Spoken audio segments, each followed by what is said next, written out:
Bonjour, bonsoir, c'est Kenshin pour un nouveau Zombie News.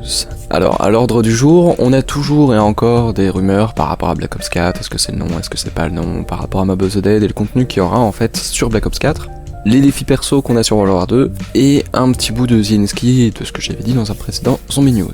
Donc déjà pour commencer avec Black Ops 4, il y a Glitching Queen en fait qui a fait une vidéo où elle disait qu'elle avait reçu des infos d'un mec dont elle soupçonne en fait qu'il a des relations avec un type qui doit travailler chez Treyarch. Donc en gros, c'est la parole d'un type qui connaît un type. Le truc c'est que évidemment ce type-là lui a déjà filé des infos qui se sont avérées exactes par la suite, et du coup on peut tendre à croire ce que dit cette personne-là. Donc le mec dit que le prochain Call of ne s'appellera pas Black Ops 4. De là, en fait j'ai envie de dire, on s'en fout un peu en fin de compte du nom, parce que ça voudrait pas forcément dire grand-chose. Parce que les gens s'imaginent que ouais, Black Ops 3 c'était futuriste, Black Ops 4 ça sera encore plus, je sais pas, ça pourrait être Black Ops Renaissance ou un truc dans le genre, enfin une sorte de préquel à ce qu'on a, et comme ça ils font pas un truc encore plus futuriste, mais en soi est-ce que le nom a une importance? Parce que nous ce qui nous intéresse évidemment c'est le mode zombie. Enfin j'imagine que certaines personnes s'intéressent au mode zombie et aux autres modes aussi, mais en tout cas en ce qui concerne le mode zombie, ça n'aurait aucun impact. La campagne, est-ce que ce sera plus futuriste ou quoi? Parce que la campagne de Black Ops 3 est quand même assez futuriste, et pour autant le zombie de Black Ops 3 ne l'est pas du tout. Excepté au niveau des armes, mais en tout cas, le cadre de chaque map ne l'est pas du tout. Et puis ensuite, il y a aussi donc l'insider qui avait parlé de Black Ops 4 sur Switch, qui dit aussi que on reverrait une ancienne map qui serait vendue en édition spéciale avec le prochain Call of, donc, parce que on ne sait toujours pas quel serait exactement le nom. De là, on pense évidemment à Mob of the Dead, et il y a plein de personnes qui espèrent à Mob of the Dead, et ça fait sens, et les infos de l'insider auquel Glitching Queen peut parler vont aussi dans ce sens-là. Comme quoi, on aurait un Mob of the Dead qui se vendrait avec Black Ops, enfin le prochain, et que on aurait un truc similaire un peu à The Giant, dans le sens où on aurait le décor de Mob of the Dead, où on aurait peut-être une histoire un peu différente, et la map ne s'appellerait pas Mob of the Dead, mais en soi, ça sera Mob of the Dead.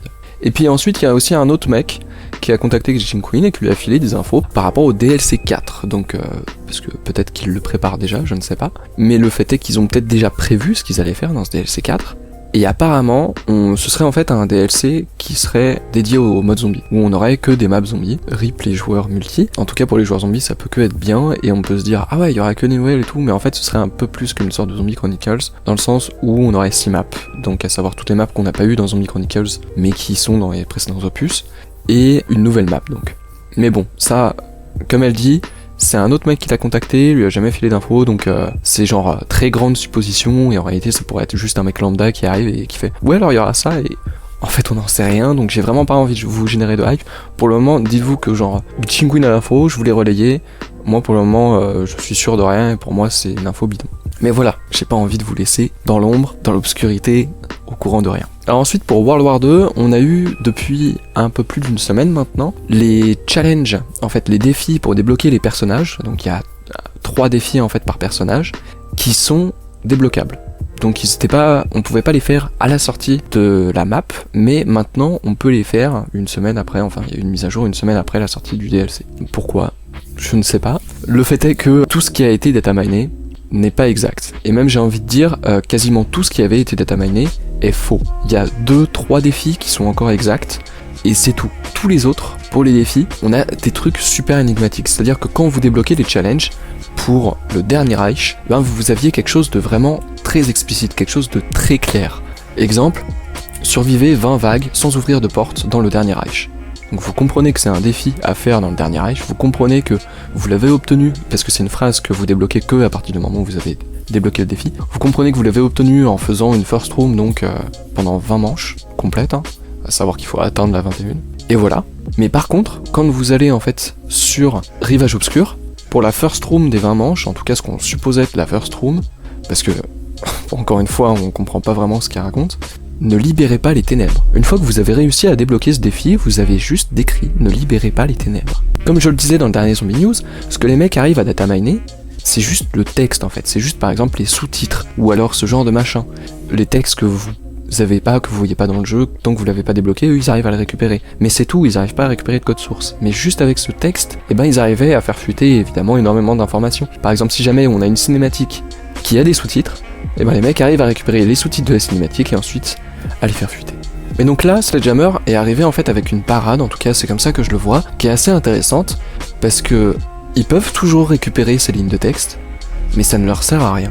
Parce que même nous, en fait, dans la communauté, zombies, tout ça, on est bloqué. On voit ne libérez pas les ténèbres, et on est juste là à faire des suppositions, ouais mais tu l'as eu comment, moi attends j'ai essayé ça, je l'ai pas eu, attends dans ton truc c'est pas ça, t'as dû faire une autre condition. Et on est encore en train de faire cette recherche, qui est au final en fait ce qui me plaisait moi dans les recherches des secrets, et qui était vraiment plaisant, où on avait toute la communauté qui cherchait des trucs et qui des fois les trouvait peut-être un peu par hasard, ou alors quand un mec débloquait une étape il faisait je sais pas comment j'ai fait, et puis tout le monde était là montre-nous la vidéo, et puis on était tous là à analyser la vidéo comme des Sherlock Holmes en herbe, à essayer de savoir qu'est-ce qu'il a fait exactement qui était si particulier et qui lui avait permis de passer une étape. Et là c'est un peu la même chose, sauf que on a une vingtaine de défis dont on ne sait même pas comment ils sont débloqués quand certains les débloquent. Et il y en a encore des fois sur lesquels on fait des hypothèses, etc. Donc je l'avais déjà dit il y a 2 Zombie News, mais je vous le répète parce que vous êtes peut-être pas au courant. J'ai mis à disposition un script pour le guide ultime en fait, que je fais en préparation donc, de ma vidéo guide ultime de cette map. Et dedans, j'essaie de mettre à jour le plus fréquemment possible, dès que j'ai une info en fait je la marque dessus parce que moi j'en aurais besoin pour ma vidéo, les défis pour chacun des persos.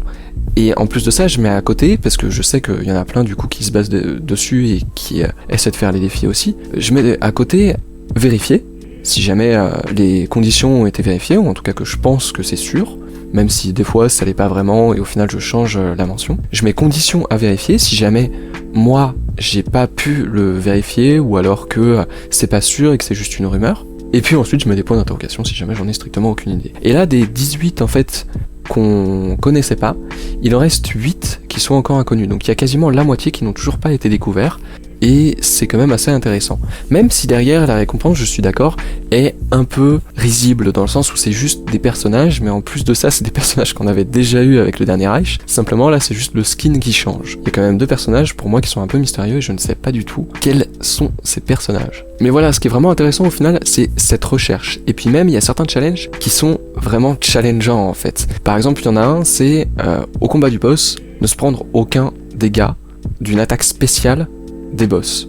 Juste ça, c'est super dur, et il faudrait par exemple qu'aucun joueur ne le fasse. Ou alors il y a des défis aussi qui sont juste un peu tordus, enfin on pense pas à faire ça. Faire 20 manches sans courir. Qui fait ça dans Call of Duty? Déjà qu'on a un perso asthmatique qui s'essouffle au bout de 3 pas, mais alors qui aurait pensé à juste ne pas courir? Et c'est vrai qu'on a un petit sous-titre en fait pour chacun des défis avant de les débloquer, qui peut en fait nous indiquer qu'est-ce que ça pourrait être. Par exemple pour le 20 manches sans courir, il y avait marqué rien ne sert de courir en dessous. Donc on peut le deviner, mais pour autant c'est une info qu'on a directe, même sans avoir débloqué le défi. Donc c'est des trucs à chaque fois qui sont trouvables, mais des fois c'est vraiment pas évident. Par exemple, et ne revient pas, champion de l'esquive, qui n'aime pas une bonne flambée. On sait pas vraiment qu'est-ce que ça pourrait être plein de choses, et pour le moment, chacun des 3 que je viens de vous lire, personne ne les a trouvés. Donc voilà, je vous remets un lien en fait sur le Google Doc dont je vous ai parlé juste avant, en description, parce qu'il y en a pas mal qui me le demandent encore. Et si jamais vous voulez faire une suggestion ou quoi que ce soit, essayez de mettre un commentaire, et puis moi ça m'enverra une demande pour que je vous donne les droits. Il faut que vous soyez connecté à votre compte synchro avec le Google Doc, enfin je ne sais quoi. Mais le fait est que si jamais vous avez des infos, vous pouvez les mettre, il suffit de m'en faire la demande, et puis moi je vous accorderai automatiquement le truc. Après évidemment, si vous marquez des conneries, je vous enlève les droits. Et puis enfin, alors très vite fait, à un moment j'avais dit que dans un des précédents Zombie News, Zinski avait tweeté des coordonnées, et ces coordonnées, il y avait plein qui avaient supposé que c'était une map sur Paris, etc. Moi j'avais dit non, parce qu'en fait les coordonnées, c'est exactement le studio de Ubisoft de Montreuil, donc celui qui se trouve juste à côté de Paris. Et je m'étais dit, ça se trouve, il va bosser sur le DLC de Rainbow Six Siege, qui est une sorte de mode infecté, ou en tout cas, on a l'impression qu'il y a des zombies, un délire de ce genre-là. Le truc, c'est que j'avais, moi, émis l'hypothèse que c'était Zienski qui s'occupait de ce DLC, parce que bon, il est quand même assez connu pour avoir fait les zombies de World at War et de Black Ops 1, et que, en plus de ça, là, il poste un peu un truc d'Ubisoft, et c'est un jeu d'Ubisoft. Et puis il y a un abonné en fait qui m'a un peu signalé que en fait Rainbow Six Siege c'est fait par les studios Ubisoft Montréal, donc au Québec, donc au Canada, donc sur le continent américain, c'est pas du tout le même continent. Et que par contre, Ubisoft Montreuil, eux, s'occupent de Ghost Recon, donc ça pourrait être un event autour de Ghost Recon, ou alors peut-être même un futur jeu. On ne sait pas. Le fait est que le mystère reste entier quant à pourquoi Zienski travaille chez Ubisoft, qu'est-ce qui nous prépare. Voilà, c'est tout pour les news, en espérant que ça vous aura intéressé comme d'habitude. Moi je vous dis à la prochaine.